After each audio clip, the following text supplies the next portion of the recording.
اپنے محرومین، میرے محرومین، بانیان مجلس کے محرومین کو استاد شہید سبت جعفر، شہید سردار، شہیدار حسینی ضرور کو پڑھ دیں۔ بسم اللہ الرحمن الرحیم۔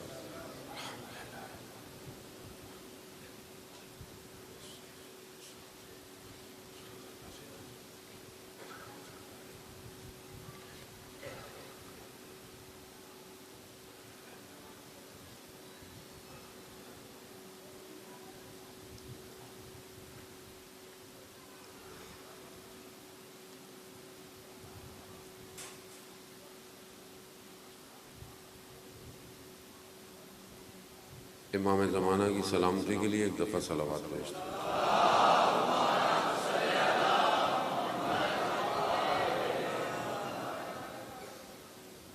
لا حول ولا قوة إلا بالله العلي العظيم حسبنا الله ونعم الوكيل نعم المولى ونعم النصير أعوذ بالله من الشيطان الرجيم بسم الله الرحمن الرحيم الحمد لله الذي يؤمن الخائفين وينجي الصالحين ويرفع المستضعفين وجزاء المستكبرين ويهلك ملوكهم ويستخلف آخرين والصلاة والسلام على رسول الثقلين محبوب رب المشرقين والمغربين جد الحسن والحسين نبينا سيدنا بالقاسم محمد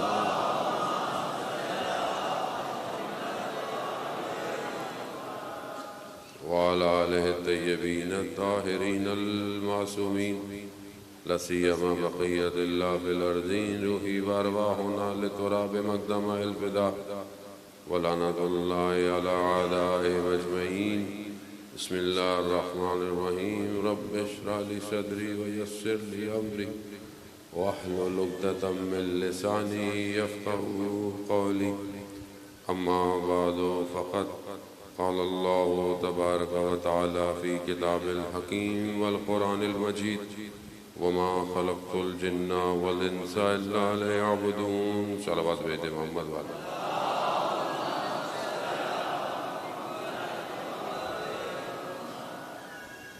عزاداران سید الشہداء ماہ محرم الحرام ہے اور اسی سلسلے کی ایک مجلس کے لیے بندہ حقیر آپ کی خدمت میں حاضر ہے۔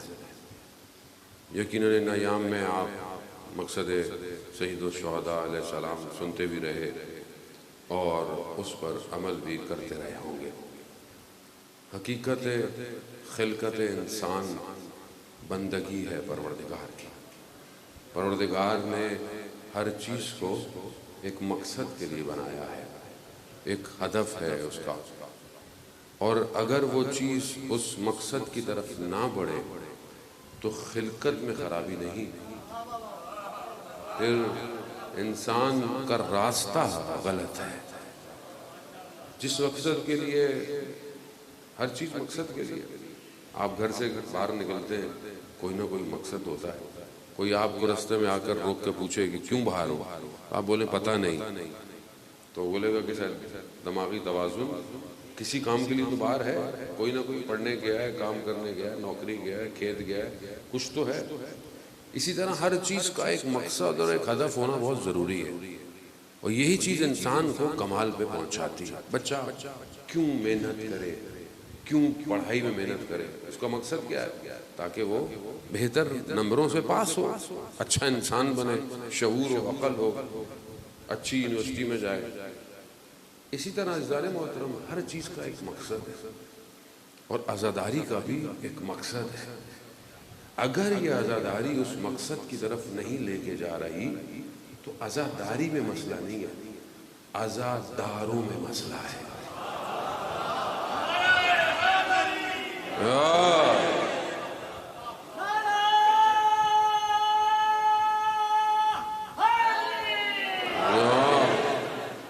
عزاداری، ہم عزاداری نہیں کرتے، یہ عزاداری ہے جس نے ہمیں زندہ رکھا ہوا ہے. اور اگر یہ مقصد تک نہ پہنچے جس مقصد کے لیے کری جا رہی ہے، کیا مقصد ہے عزاداری کا؟ بولے امام حسین علیہ السلام کے لیے. کوئی امام حسین علیہ السلام کون تھے؟ امام کون ہے؟ ہم امام کو کتنا پہچانتے ہیں؟ بولے امام رسول کے نواسے تھے. وہ رسول کے نواسے تھے تو یہ مقام، یہ منزلت کیوں امام کو ملی؟ اور امام مدینہ چھوڑ کر کربلا کیوں آئے؟ کیا اس لیے آئے کہ صرف ہم ایک حصے کو کربلا کے لیں، یعنی صرف روئیں گریا کریں اس کے بعد اپنی زندگی؟ اس کا مطلب ہے پھر ہم کربلا نہیں پہنچے. کربلا جو پہنچا ہے وہ امام کے گرد گھومتا رہا ہے، اس کی اپنی کوئی شناخت نہیں ہے. وہ بچہ جو روزہ عاشورہ جس کے باپ بھی شہید ہو گیا، مولا کے پاس آیا، مولا مجھے بھی اجازت دے. 14-15 سال کا جوان ہے. مولا نے کہا کہ نہیں، تمہارے والد شہید ہو گئے، کافی ہے. تمہاری ماں؟ کہا میری ماں ہی نہیں تو بھیجا ہے آپ کے پاس. وہ جب گیا اس نے یہ نہیں کہا کہ میں کون ہوں، میرا حسب کیا ہے، میرا نسب کیا ہے. اس نے کیا کہا؟ امیری حسین و نعم الامیر، میری پہچان حسین ہے، میری نسبت حسین سے ہے. اور جس کی نسبت امام حسین علیہ السلام سے ہو گئی ہم آج اسے سلام کرتے ہیں. آج ہم زیارت میں پڑھتے ہیں یا لیتنی کنت معکم، کاش ہم آپ لوگوں کے ساتھ ہوتے، ہم بھی کامیاب ہو جاتے. اجزانے میں ہوتا. اس کا مقصد کیا ہے کہ امام کربلا کیوں آئے تھے؟ امام کا مقصد کیا تھا؟ امام کا ہدف کیا تھا؟ کیوں آج پوری دنیا کے اندر ہر کوئی، پوری دنیا کے ہر حصے میں، کون آپ کا یہ آپ کا علاقہ ہے، گاؤں دیہات ہے، شہروں میں، ہر ملک میں، دنیا کے ہر ملک میں، دوسری زبانوں میں آج حسین حسین ہو رہا ہے. مقصد کیا ہے؟ کیوں خدا نے اس ذکر کو زندہ رکھا ہوا ہے؟ اس کا مطلب کیا ہے کہ بہت بڑا ہدف تھا کربلا، بہت بڑا مقصد تھا کربلا، جس کے لیے سید الشہداء اپنے بچوں کو لے کے پہنچے ہیں. اور وہ مقصد کیا تھا وہ ہم خود زیارت وارثہ میں پڑھتے ہیں. امام حسین کو اگر پہچاننا ہے تو آپ پہچانیں کہ امام وارث کس کا ہے. السلام علیکہ یا وارث آدم صفوت اللہ، اے آدم کے وارث، اے نوح کے وارث، اے ابراہیم کے وارث، موسیٰ کے وارث، عیسیٰ کے وارث. اب اس کا مطلب ہے یہ جو 1,24,000 نے محنت کی تھی، اگر امام حسین کربلا آنا آتے تو سب کی محنت ضائع ہو جاتی.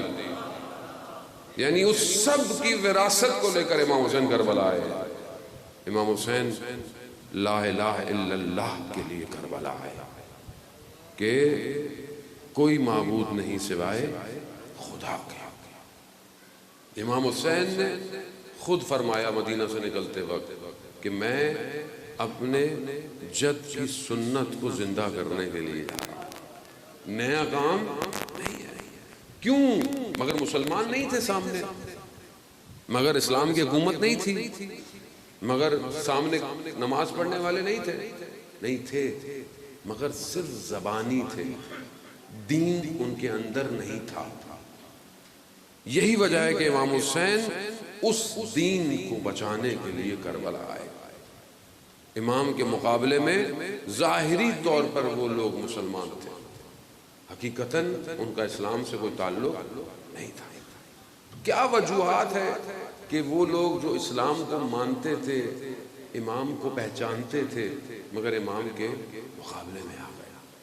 جانا تو میں بہت زیادہ آپ کو تکلیف اور زحمت نہیں دوں گا، بس اس لا الہ الا اللہ کو سمجھیں. کیا یہ لا الہ الا اللہ ہماری زندگی میں ہے یا نہیں؟ خدا ہماری زندگی میں ہے نہیں ہے. حضرت یوسف علیہ السلام شعر پڑھا میرے بھائی نے، مجھے ان کا ایک واقعہ یاد آیا. حضرت یوسف آپ جانتے ہیں عزیز مصر بن گئے، مصر کی بڑی ان کو بادشاہی مل گئی. کہتے ہیں اپنے ایک کرسی پہ بیٹھے ہوئے باہر اپنے محل سے باہر نظارہ کر رہے تھے تو ایک جوان سے لڑکے کو دیکھا جو کہ پھٹے پرانے کپڑے پہنا ہوا تھا، فقیر سا لگ رہا تھا۔ حضرت جبرائیل علیہ السلام، اللہ کے ملائکہ جو نبیوں کے پاس آتے رہے، تشریف لے کر آئے، کہا کہ حضرت یوسف سے اس جوان کو آپ پہچانتے ہیں؟ حضرت یوسف نے کہا کہ نہیں، میں اس کو نہیں جانتا۔ کہا یہ وہی جوان ہے جس نے بچپن میں آپ کے لیے گواہی دی تھی، آپ کے لیے۔ وہ قرآن یقیناً ماشاءاللہ ہم سب مسلمان ہیں، قرآن تو پڑھتے ہی ہوں گے، قرآن کے قصے ہیں یہ، قرآن نے احسن القصص بیان کیے ہیں، عبرت ہے قرآن کے واقعات میں۔ کون بچہ جس نے حضرت یوسف کی گواہی دی تھی؟ عزیزان محترم، جب حضرت یوسف علیہ السلام کو زلیخا نے 7 دروازے بند کر کے بلایا تھا اور تقاضا کیا، جوانوں کے لیے اس لیے کہتے ہیں کہ مرد کو حضرت یوسف پڑھنی چاہیے اپنی عفت اور پاک دامنی کے لیے، صرف عفت اور پاک دامنی عورتوں کے لیے نہیں ہے، مرد کے لیے بھی بہت ضروری ہے۔ جس کی آنکھوں میں شرم و حیا ہو وہی انسان خدا کی بارگاہ میں جھکتا ہے۔ حضرت یوسف علیہ السلام کو جب زلیخا نے بولا، حضرت یوسف نے کچھ نہیں کہا، کہا پروردگار تیری پناہ چاہتا ہوں۔ خدا نے کہا کہ یوسف مڑ جاؤ، بند دروازے کھل گئے۔ جو خدا مصر میں اس وقت تھا وہی خدا آج بھی ہے، خدا وہی ہے۔ آج جوان کہتا ہے گناہ نہیں چھوٹتے مجھ سے، مولانا صاحب گناہ نہیں چھوٹتے، کیوں گناہ کرتے؟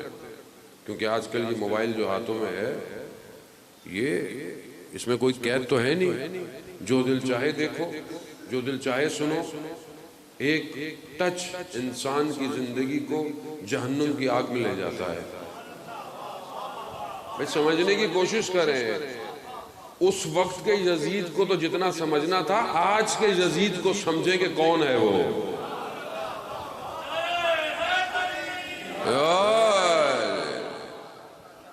جب تک وقت کا دشمن سمجھ میں نہیں آئے گا، آپ اس وقت کے یزید کو لان تان کرتے رہیں، کرنی بھی چاہیے، ضروری ہے، لیکن آج کے یزید اور شمر کو کون سمجھے گا؟ آج کون سا نظام ہے؟ کیوں امام حسین کربلا آئے؟ کیوں؟ کیونکہ قوم سو رہی تھی، بے حیائی، برائی، حلال حرام ہو رہا تھا، مگر آج نہیں ہو رہا۔ آج برائی نہیں ہے، آج محرم نہ محرم، آج ساری حدودیں ٹوٹی جا رہی ہیں۔ کون توڑ رہا ہے؟ کون آج جوانوں کو برباد کر رہا ہے؟ نہیں مولانا صاحب، ہمیں کیا، پھر کس حسین کے لیے روتے ہیں آپ سمجھے ہی نہیں امام کے مقصد کو۔ وقت کے یزید کو اگر آپ للکار نہیں سکتے تو پھر آپ امام حسین پر گریہ کر کے گھر چلے جائیں۔ آپ امام حسین کا ساتھ نہیں دے سکتے۔ حسین کا ساتھ وہ دے سکتا ہے جو یزید کو سمجھے۔ یزید شخص نہیں ہے، یزیدیت نظام ہے، یزیدیت نظام ہے۔ آج جو نظام حاکم ہے، آج جو یہ ہمارے سارے جتنے بھی سوشل میڈیا، ٹھیک ہے آپ مجلس بھی سنتے ہیں، سارے کام کرتے ہیں، لیکن اس کے ذریعے سے جو میکسیمم بربادی ہو رہی ہے، آج 4 دیواری گر رہی ہے۔ آج جوان رات کو بیٹھا ہے، صبح مولانا صاحب نماز فجر کی قضا ہو جاتی ہے، اور رات کو گناہ کر کے سوئے گا، روح کیسے اٹھے گی اس کی؟ آنکھ انسان کی موبائل پہ کھلتی ہے، سوتا انسان موبائل پر ہے۔ ایک نامحرم کی نگاہ انسان کو 100 سال پیچھے پھینک دیتی ہے۔ یہاں حضرت یوسف نے کہا، یہ نہیں کہا زلیخا سے کہ آپ کا شوہر کیا سوچے گا، کیا کہا پروردگار تیری پناہ چاہتا، کہا یوسف مڑ جا۔ 7 بند دروازے خدا نے کھول دیے، اور جب نکلے تو آپ کو پتا ہے کہ پھر پیچھے سے زلیخا نے پکڑا اور قمیص پھٹ گئی۔ اب تہمت نعوذ باللہ نبی پر کہ انہوں نے میرے ساتھ یہ بچہ چھوٹا گود میں تھا، چھوٹا بچہ تھا بالکل معصوم. اس نے گواہی دی تھی اگر قمیض آگے سے پھٹی ہو تو پھر حضرت یوسف، اور اگر پیچھے سے پھٹی ہے تو زلیخا قصور وارا ہے.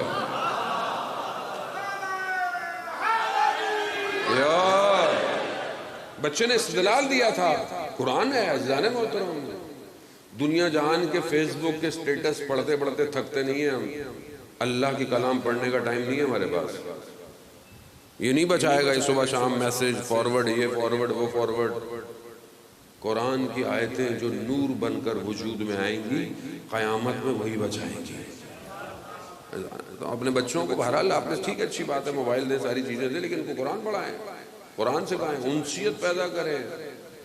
جوان بھی بیٹھے ہوئے گیم کھیلتے رہتے ہیں، یہ نہیں کہ چلو 10 آیتیں قرآن کی پڑھ لیں ہم لوگ بیٹھ کے. مقصد حسین کا یہی تھا جس نے نیزے پر قرآن کی تلاوت کو نہ چھوڑا ہو اور ان کے ماننے والوں کے گھروں میں قرآن کھلتا ہی نہ ہو، تو کیسے جواب دیں گے آپ قیامت والے دن کھڑے ہو کر. عزیزان محترم حضرت یوسف کو جب پتہ چلا یہ وہ بچہ ہے، بلاؤ بلاؤ بلاؤ. اس کو تحفے تحائف اور پتہ نہیں کیا کیا دیا، کہا کہ بھائی رابطہ رکھنا ہمارے ساتھ. تو دیکھا حضرت جبرائیل حضرت یوسف کو دیکھ کے مسکرا رہے، ہنس رہے. حضرت یوسف کیونکہ حضرت جبرائیل کسی اور کو تو نظر آتے نہیں تھے، اللہ کے ملائکہ ہے. تو حضرت یوسف نے کہا کہ جبرائیل آپ مسکرا کیوں رہے ہیں؟ کہا یوسف میں دیکھ رہا ہوں کہ ایک جوان کو تم نے اتنا نوازا ہے کیونکہ اس نے تمہارے لیے گواہی دی تھی، تم اس کو اتنے ہدیے دے رہے ہو. ایک آدمی اور جو مخلوق اشہد ان لا الہ الا اللہ کرتی ہے، جو اللہ کی گواہی دیتی ہے، خدا ان کو کتنا نوازتا ہوگا.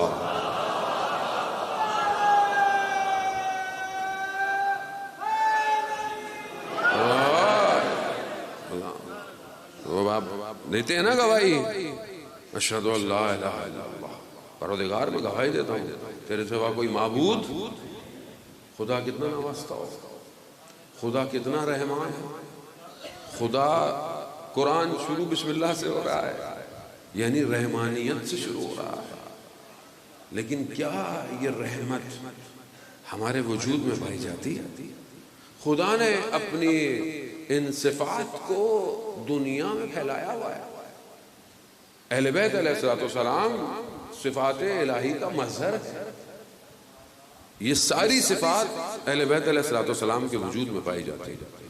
اگر ان صفات کو دیکھنا ہے تو آئیے. رحمت للعالمین، پیغمبر کی ذات پورے عالمین پر رحمت ہے. صرف مسلمانوں پہ نہیں ہے، مدینے والوں پہ نہیں ہے، پورے عالم پر. عالم کتنا بڑا ہے، ہماری گلیکسی کتنی بڑی ہے، نظام شمسی کتنا بڑا ہے. دیکھیں ذرا، کبھی پڑھی لکھی چیزیں بھی ڈھونڈ لینی چاہیے انٹرنیٹ پہ آدمی کو.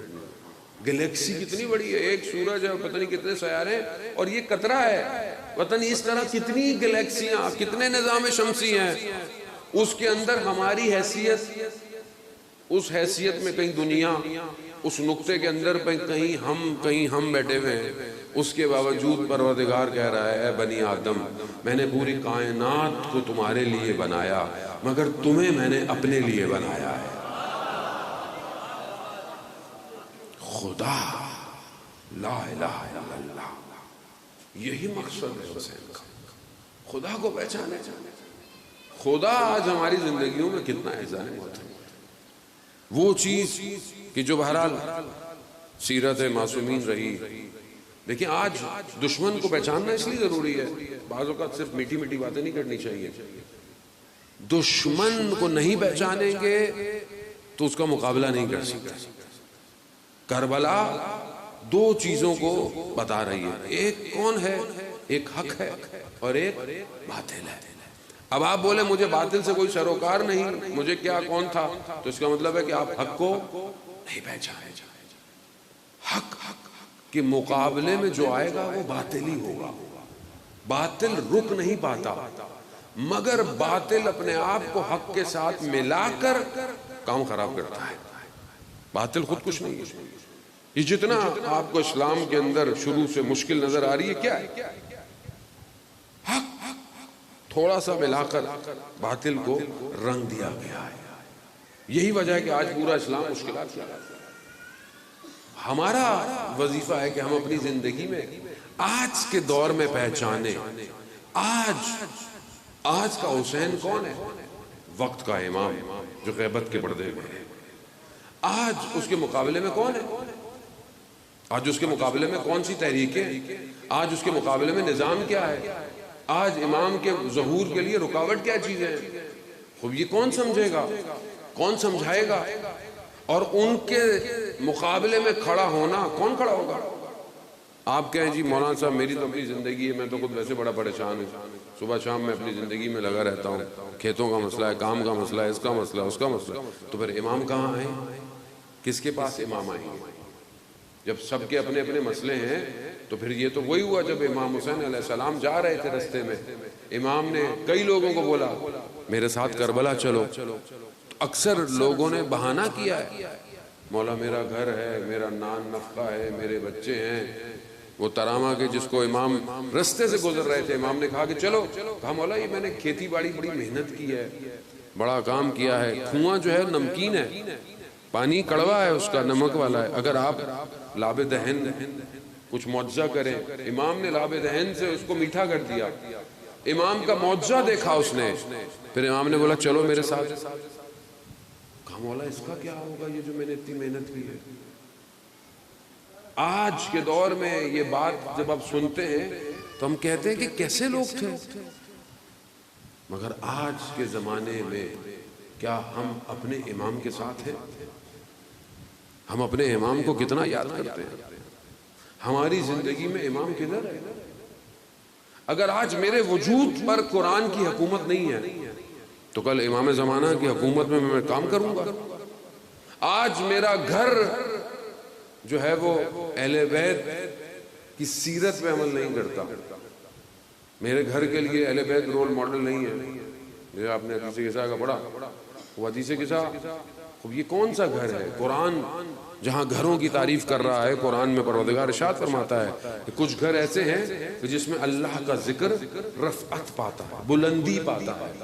مسجد نبوی میں جب یہ آیت نازل ہوئی تو رسول خدا سے پوچھا، اصحاب نے، خلیفہ اول بیٹھے ہوئے تھے، کہا یا رسول اللہ یہ کون سے گھر کا ذکر ہے؟ رسول خدا کہتے ہیں یہ انبیاؤں کے گھر ہیں. تو انہوں نے اشارہ کیا ایک دروازے کی طرف جو صرف مسجد میں کھلتا تھا.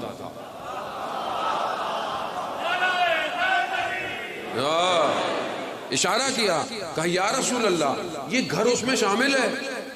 رسول خدا نے فرمایا یہ گھر ان سب گھروں میں افضل گھر ہے.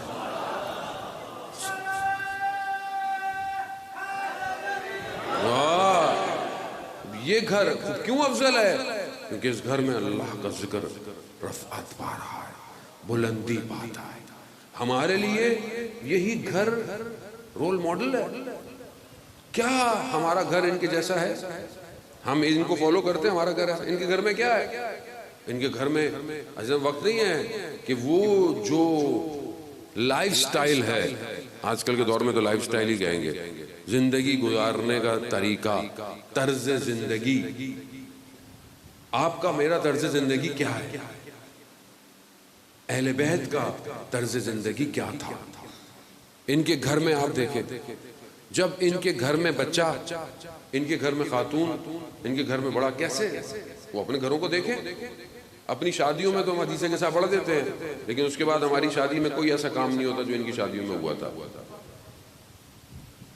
بچہ گھر میں آتا ہے، حدیث کے ساتھ میں آپ سنتے ہیں بیوی کیا فرماتی ہیں، یا قرۃ عینی و ثمرۃ فؤادی، اے میرے آنکھوں کی ٹھنڈک.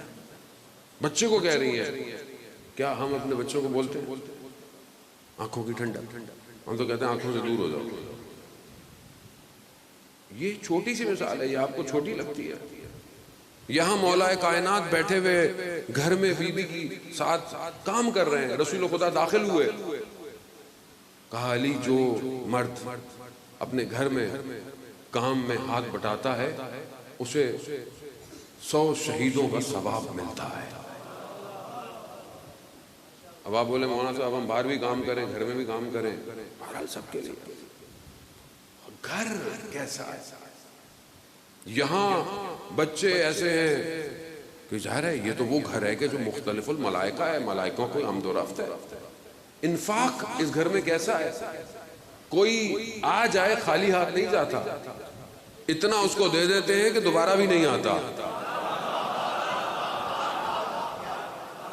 اتنا دے دیتے ہیں۔ کوئی آئے، اب قرآن سورہ انسان، عزیزان محترم 3 دن روزے رکھے، افطار کا وقت آیا، 1 دن 2 دن 3 دن، یہ نہیں کہ کسی ایک نے دیا، سب نے دیا، سب نے دیا۔ جانو یہ ہمارے لیے، ہماری زندگی میں کہاں ہے؟ شخص آیا، امام حسین علیہ السلام کے ساتھ درود بھیجتے محمد والوں،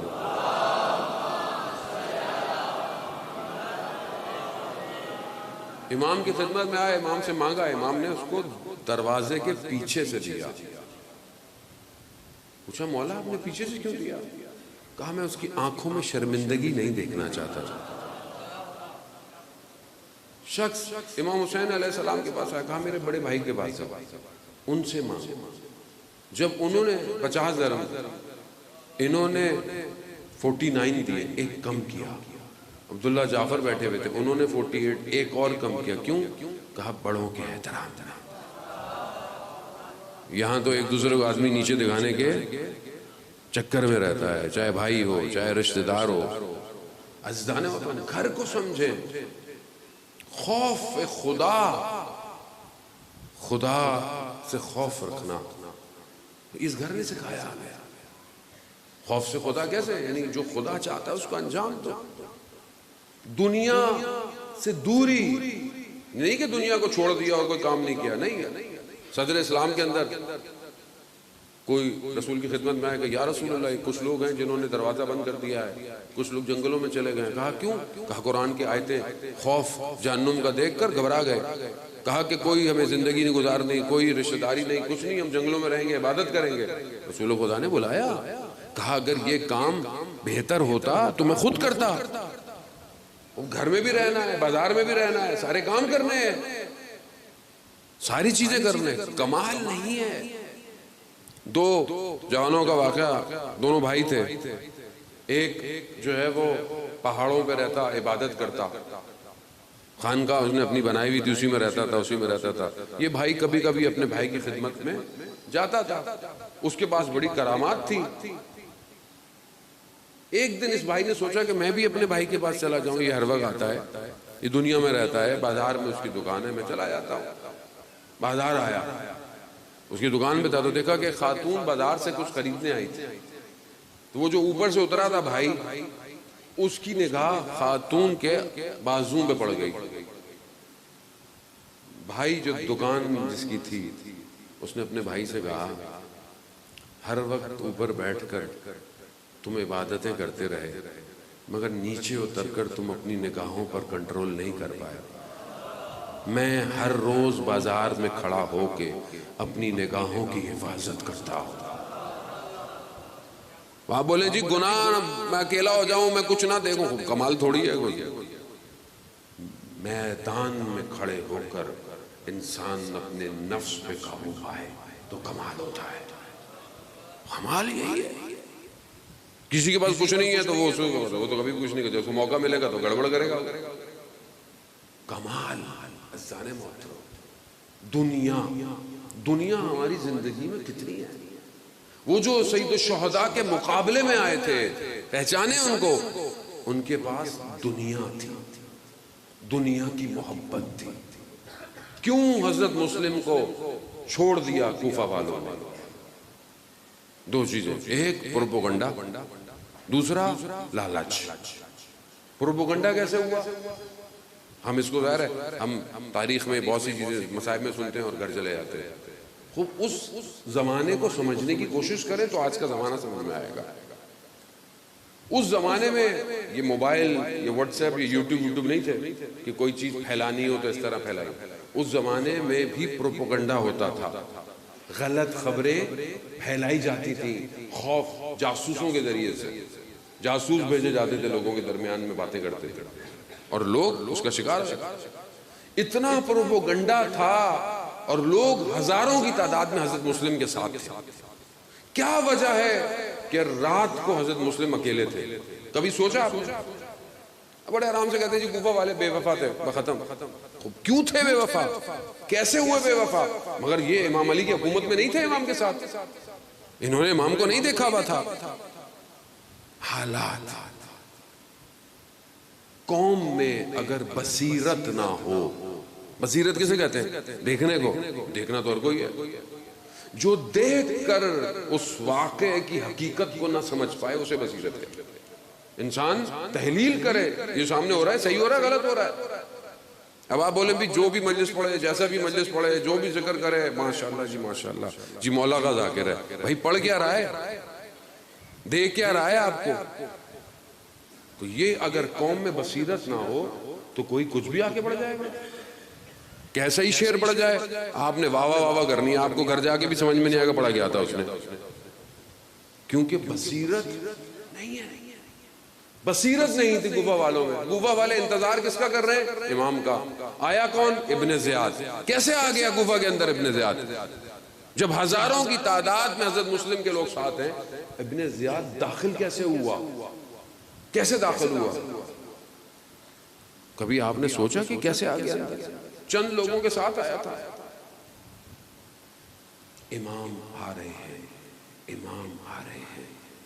اس نے بھی حلیہ ایسے بنایا جیسے امام آ رہے ہیں. اور قوم بے بصیرتی کا شکار تھی. امام کے نمائندے کو نہیں پہچان پایا. آگے گھس گیا، پروپیگنڈا کیا، لوگوں کو خریدا، تلواروں کو سونے کے بدلے میں خریدا، بیچ دیا لوگوں نے. امام کے نمائندے کو بیچ دیا. آج اللہ جل اللہ جل اللہ جل، مولا آ جائیں آ جائیں آ جائیں. مولا پہلی بات آئیں کہاں؟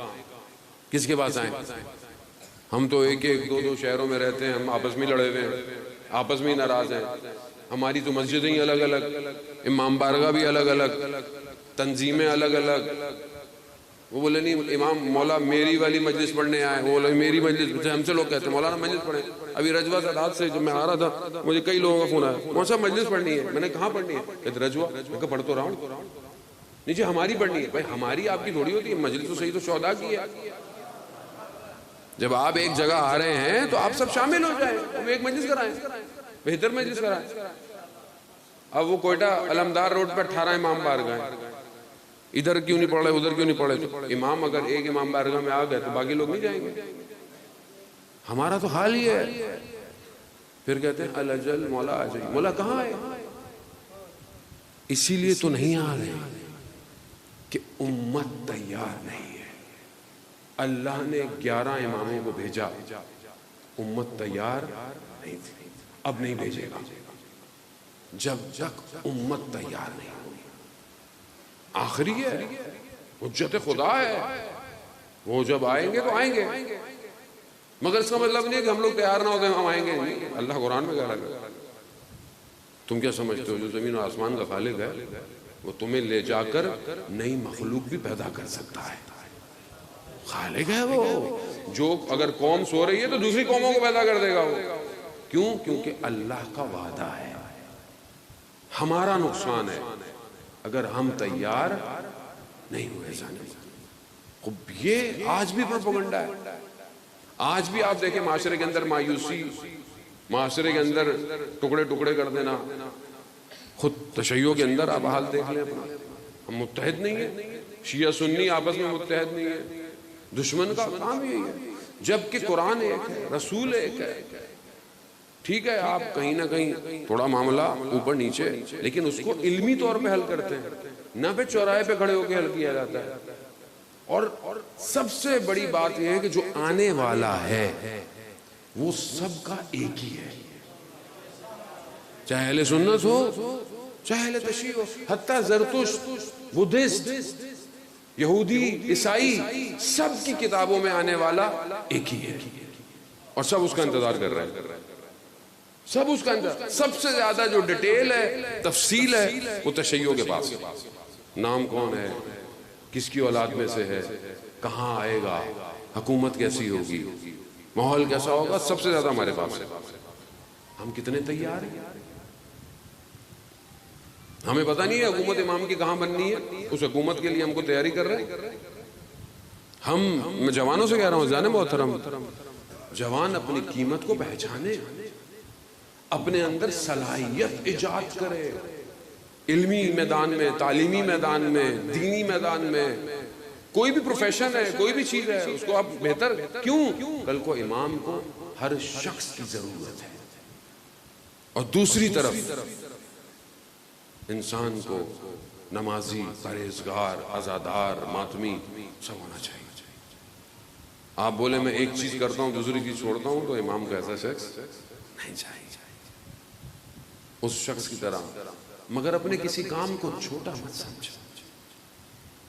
وہ شخص کہ جو ذرا سا بھی مجالس عزاداری میں اپنا قدم بڑھاتا ہے، اول تو خدا اسے خود توفیق دیتا ہے۔ یہ میرے آپ کے بس کا کام نہیں کہ ہر سال جمع ہوں اور کئی دفعہ جمع ہوں اور امام حسین پہ گریہ کرے۔ یہ امام حسین کا کمال ہے۔ امام حسین جیسا کہ بھائی نے پڑھا نا، امام حسین خود زوار ہے کس کا؟ کہ جو امام حسین کی زیارت پہ، جو اللہ ہم سب کو کربلا کی زیارت نصیب فرمائے، جو سید الشہداء کی زیارت کرتا ہے، امام اسے اس کے آباء و اجداد کے نام سے جانتے ہیں، جانتے ہیں۔ ایسا نہیں ہے کہ امام نہیں جانتے کہ کون آ رہا ہے کون نہیں۔ حتیٰ جو امام کے لیے ایک پانی کا گلاس بھی کسی کو پلا دے، امام اسے بھی جانتے ہیں۔ کریم ابن کریم ہے۔ آپ میرے پہ کوئی احسان کریں، میں پوری کوشش کروں زندگی میں آپ کا احسان پورا کر دوں۔ وہ جس کے لیے عرش پہ لکھا ہو ان الحسین مصباح الہدی و سفینۃ النجات، وہ حسین چھوڑ دے گا آپ کو؟ وہ مشہور واقعہ میں پہلے کئی دفعہ پڑھ چکا ہوں جانے محترم، وہ شخص جو کہ مسجد امام بارگاہ میں خادم تھا، چائے پلاتا تھا لوگوں کو، انتقال ہو گیا۔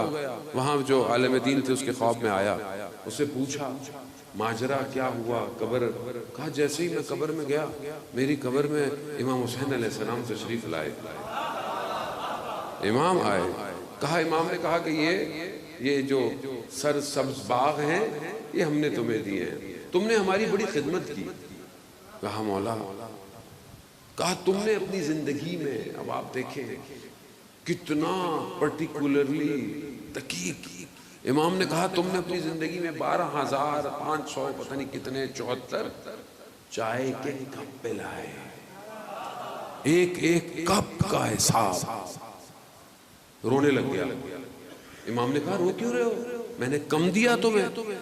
کہا نہیں مولا، مجھے پتا ہوتا کہ آپ ایک ایک پیالی کا حساب رکھتے ہیں تو سب لوگوں کو چائے میں خود پلاتا۔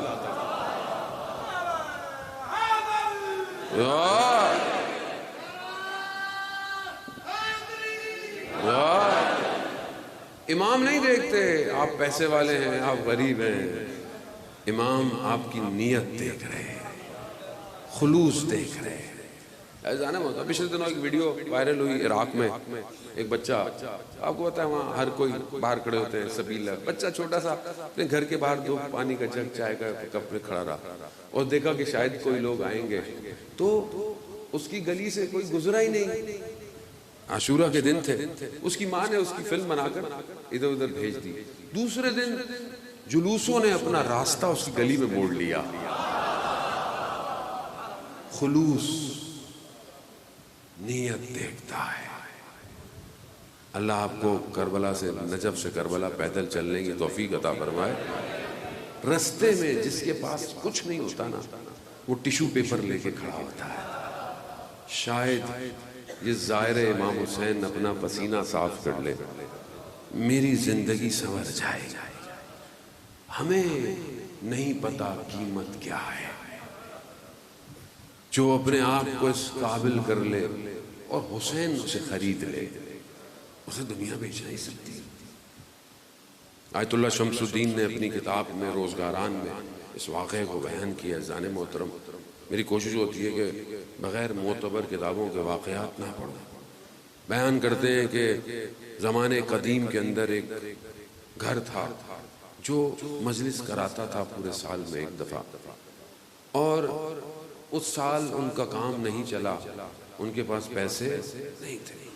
مجالس کے دن آئے، اب انہیں سمجھ میں نہیں آیا کہ میں کیا کروں، تو دونوں ماں ان کا ایک ہی بیٹا تھا، انہوں نے کہا کہ دیکھو ہمارے پاس اور کچھ بھی نہیں ہے، ہم اپنے بیٹے کو بازار میں جا کر غلاموں کے بیچ دیتے ہیں اور جو ملے گا اس سے ہم عزاداری کراتے ہیں۔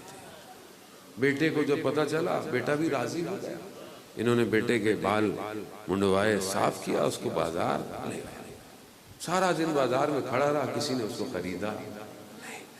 جب جانے لگے تو دیکھا ایک گھوڑ سوار آیا، کہا کہ کیوں کھڑے ہو؟ کہا غلام۔ کہا کتنے کا؟ کہا جو بھی دے دے۔ کہا لاؤ مجھے دے دو۔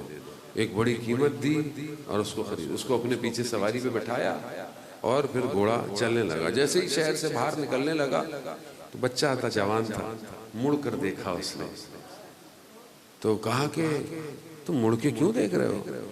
کہا میرا پہلا جو آقا تھا نا بڑا مہربان تھا، یہ نہیں بتایا کہ میرا باپ تھا، ہاں بڑا مہربان تھا۔ کہا اچھا؟ کہا مجھ سے جھوٹ بولتے ہو، تمہارا باپ تھا۔ کہا کہ جاؤ واپس چلے جاؤ۔ کہا نہیں میں نہیں واپس جاؤں گا، کہ میرا باپ بولے کہ میں نے ایسے کیا۔ کہا نہیں۔ کہا اپنے باپ سے کہہ دینا مجھے حسین نے آزاد کیا ہے، مجھے حسین نے آزاد کیا۔ عزیزان محترم، امام حسین، ہم نہیں سمجھے امام حسین کو۔ حسین کریم ابن کریم ہے، کیا کیا لے کر کربلا آیا ہے۔ کوئی لا سکتا تھا کربلا؟ کتنا لوگوں نے کہا مولا آپ جا رہے ہیں تو آپ اکیلے چلے جائیں، کیوں لے کے جا رہے ہیں آپ؟ اہل حرم کو، خواتین کو، بچوں کو لے کے جا رہے ہیں، مولا کیوں لے کے جا رہے ہیں آپ؟ امام نے کہا کہ تمہیں نہیں پتا، معاملہ کوئی اور ہے، یہاں 6 مہینے کا بچہ اپنا کردار ادا کرے گا۔ ایسا کربلا آسان نہیں ہے، ہم نے اپنی زندگی میں نہیں محسوس کیا کبھی۔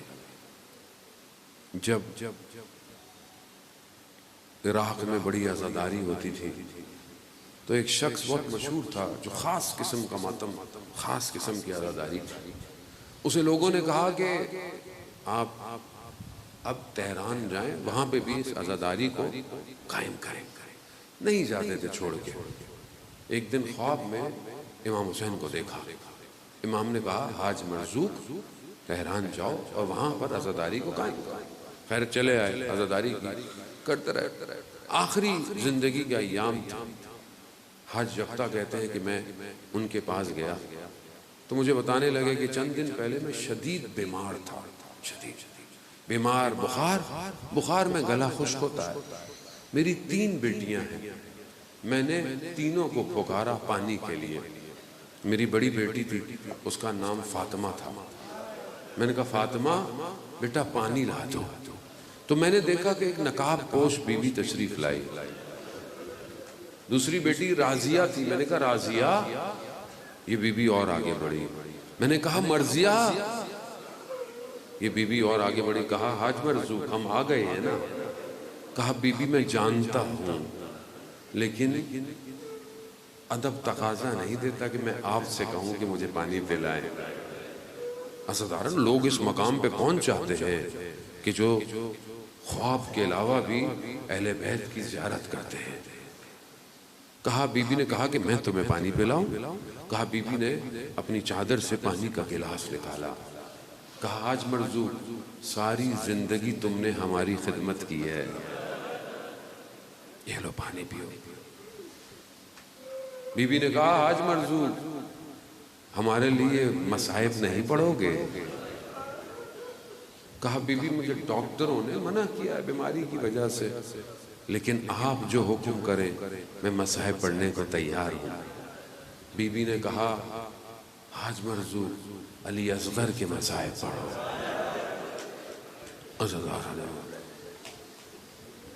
جن کے چھوٹے بچے ہیں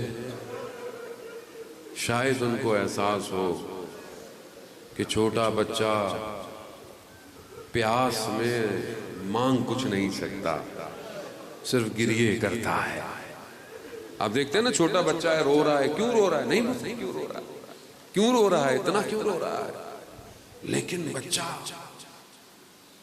روز عاشور جب سید الشہداء نے دیکھا دائیں طرف بائیں طرف سب بکھرے پڑے ہیں دشت کربلا.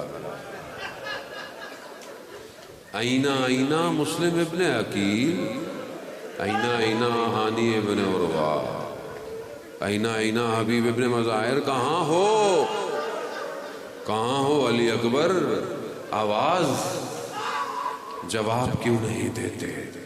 عزادارہ نے محترم وہ دیکھا کہ امام نے استغاثہ بلند کیا، هل من ناصر ینصر، ہے کوئی میری مدد کرنے والا؟ تو دیکھا خیموں کے اندر ایک تو آرام سا مچا. امام خیموں میں تشریف لائے. امام نے کیا کہا؟ امام نے کہا میں ابھی زندہ ہوں، میں نے آپ کو کہا تھا. کہا جب سے آپ نے غربت کا اعلان کیا ہے اس بچے کو کسی دامن میں چین نہیں آتا، یہ کسی آغوش میں رکتا نہیں ہے، بے چین. امام نے کہا لاؤ مجھے دے دو. عزادارہ نے ایام اثارت ہیں، کارواں کوفہ اور شام میں ہے، اس ٹائم کوفہ میں ہے. آپ صرف تصور کریں، بہرحال مصائب آپ سنتے رہتے ہیں، صرف تصور کریں اس ماں پر کہ جس نے پانی پینے کے لیے بچہ دیا تھا، کس طرح اس ماں نے اللہ اکبر. امام نے بچہ لیا، ابا میں ڈالا، باہر نکلے، اونچائی پہ چلے گئے، ابا ہٹائی، لوگوں نے دیکھا یہ تو بچہ ہے. کہا اگر تمہیں مجھ سے مشکل ہے اس بچے کو تو پانی پلا دو. اللہ، جب بچے کو دیکھا تو دشمن کے لشکر میں بھی منہ چھپا چھپا کر رونے لگے. عمر سعد لعین نے دیکھا کہ یہ بچہ جنگ جیت جائے گا. عزادارہ نے تیر اور ملاقہ انسانیت کے لیے یہی سوالیہ نشان ہے کہ جو یزید کو پتہ نہیں کیا کیا مانتے ہیں. 6 مہینے کے بچے کو پانی بھی کوئی روکتا ہے؟ جب تیر کھینچا، اللہ نہیں پڑھ سکتے ہم لوگ، نہ سن سکتے ہیں. عزادارہ محترم تیر نے آ کر، مقاتل کہتے ہیں، ایک ہوتا ہے ذبح کرنا، جانور ذبح ہوتے ہیں. اونٹ نہر ہوتا ہے، نہر سیدھا یہاں اس کو لگایا جاتا ہے. حضرت علی اصغر نہر ہوئے،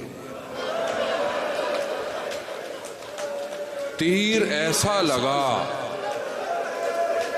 علی اصغر نہیں جانتے تھے تیر لگنے پہ رونا ہے یا ہنسنا ہے. ہاتھوں میں پلٹ گیا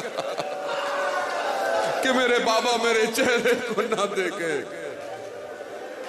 زیارت نائیہ میں میرا وقت کا امام سلام کرتا ہے، میرا سلام ہو اس شیر خوار بچے پر کہ جس کی گردن سے خون ٹپکتا رہا.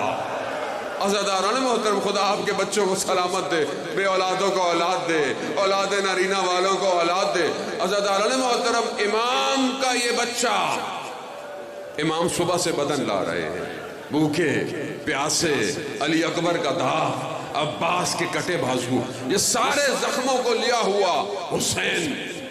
مگر حسین سے یہ چھوٹا بچہ اتنا بھاری ہو گیا، ایک قدم آگے بڑھاتے تھے انا للہ، ایک قدم پیچھے انا للہ.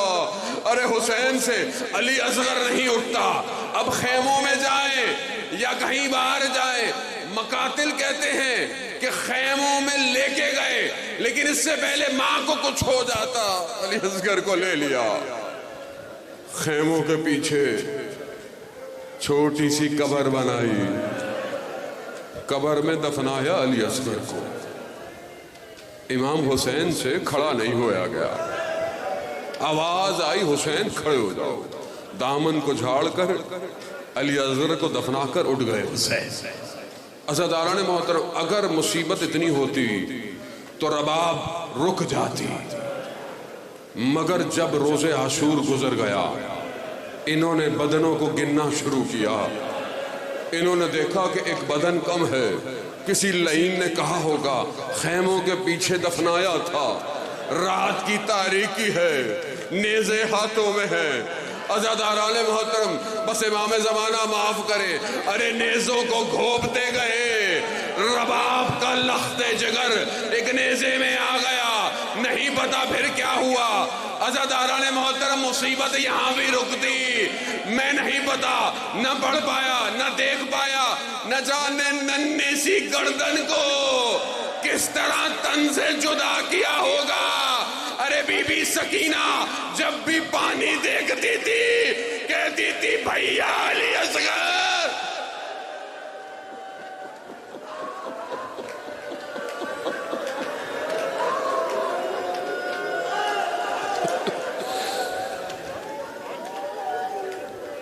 الا لعنت اللہ علی القوم الظالمین وسیعلم الذین ظلموا ای منقلب ینقلبون۔ پروردگار امام زمانہ کے ظہور میں تاجیل عطا فرما، ہمیں ان کے ناصروں ان کے مددگاروں میں شمار فرما، حاضرین مجلس کی ہر جائز خواہشات کو پورا فرما، بانیان مجلس کی پروردگار توفیقات میں اضافہ فرما۔ پروردگار تجھے واسطہ حضرت علی اصغر کا بے اولادوں کو اولاد صالح عطا فرما، جن کو بیٹے چاہیے پروردگار انہیں بیٹا عطا فرما۔ پروردگار 14 اگست کا دن ہے، پاکستان کی آزادی کا دن ہے، ہمارے وطن عزیز پاکستان کو عزت اور استحکام عطا فرما، اس کے دشمنوں کو نیست اور نابود فرما۔ پروردگار ہمیں آپس میں مل کر اسی طرح عزاداری منانے کی توفیق عطا فرما۔ اللہم ارزقنا زیارت الحسین فی الدنیا و شفاعتہ فی الآخرہ۔ صلوات بید محمد و